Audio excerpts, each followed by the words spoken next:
Biyen tak sangka dadi imam kuwi gampang.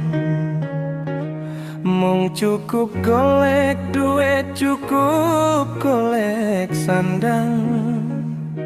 Nanging aku lali sidongolan tuntunan, nganti lali nyirami ati nganggo katentreman. Saiki anak lan bojo dadi wong sing beda, saben dikandani malah dadi sulaya. Sifate goes lan bangkang dadi panganan bendina. Omah sing kudune ayem saiki kaya neraka.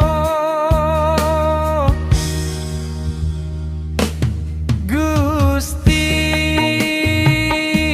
kula niki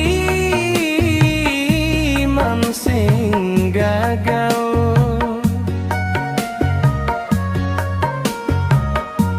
nuntun keluarga nanging malah dadi dalang.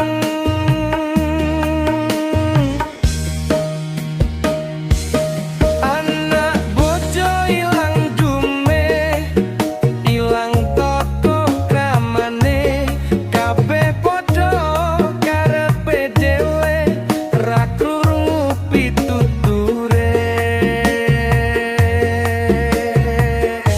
Iki salahku sing mung ngejar dunya,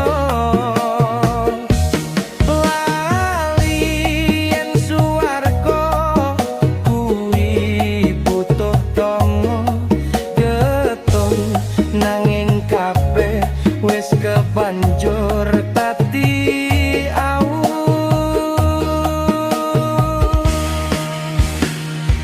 Saben bengi aku mung bisa nangis, deleng omah iki sing rasane wis dadi iris. Anak ra hormat, bojo wis ra manut, atiku ajur, jiwaku katon. Sepurane